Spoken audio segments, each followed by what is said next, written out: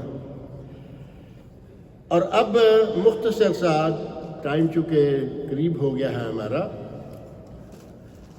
جو اس طلاق کے نتیجہ میں بچوں کو بھگتنا پڑتا ہے وہ تو آپ سمجھتے ہیں نا۔ طلاق دیتے وقت کسی کو یاد نہیں ہوتا کہ کیا ہوگا، بچوں کا کیا ہوگا۔ یقین مانے کہ ایسے بہت سارے لوگ ہیں کہ طلاق دے کے تھوڑا شیطان اندر سے نکل گیا، دماغ سے شیطان نکل گیا، بیٹھ گئے تو سر پکڑ لیا، میں نے کیا کر دی۔ اب اسے یہ کوئی تکلیف نہیں ہے کہ میری بیوی الگ ہوگی، اسے پتا ہے کہ 4 بچے 6 جو ہیں گھر میں، ان کو میں کیا کروں گا،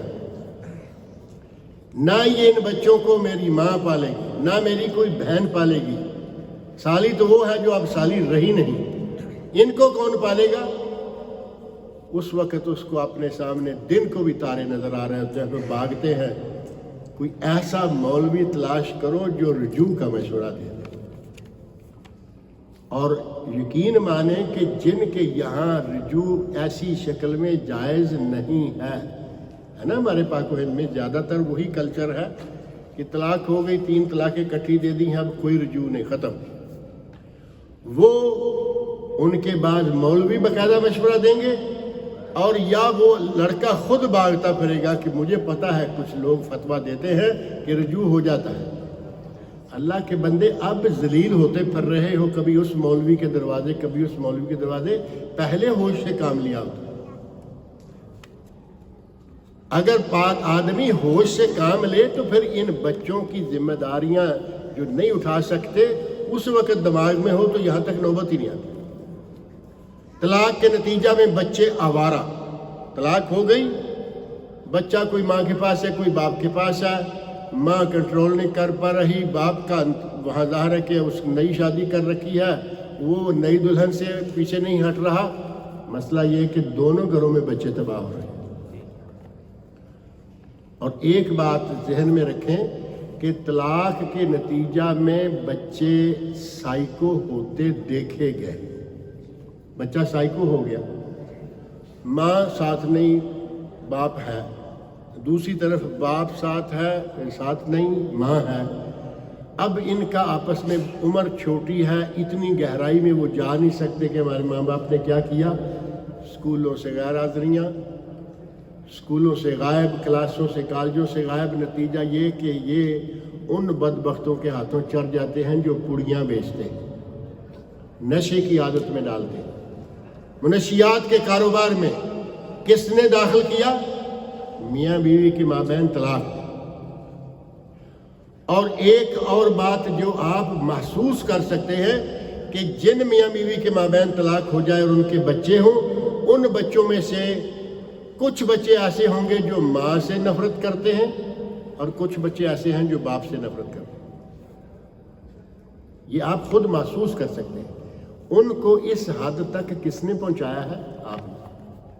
آپ نہ طلاق دیتے، نہ وہ بیچارہ بچہ سوچتا کہ میری ماں بری ہے، میرے باپ کو چھوڑ کے گئی، نہ وہ بچہ یہ سوچتا کہ میرا باپ برا ہے کہ میری ماں کو گھر سے نکال۔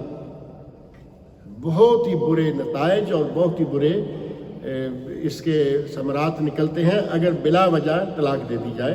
اللہ رب العزت سے میری دعا ہے کہ ہمیں ہوش سے کام لینے کی توفیق دے۔ معاملہ طلاق کا ہو، شادی کا ہو، کوئی بھی ہو، سوچ سمجھ کر قدم اٹھانا چاہیے تاکہ ہمیں کسی قسم کا بعد میں پچھتاوا نہ ہو۔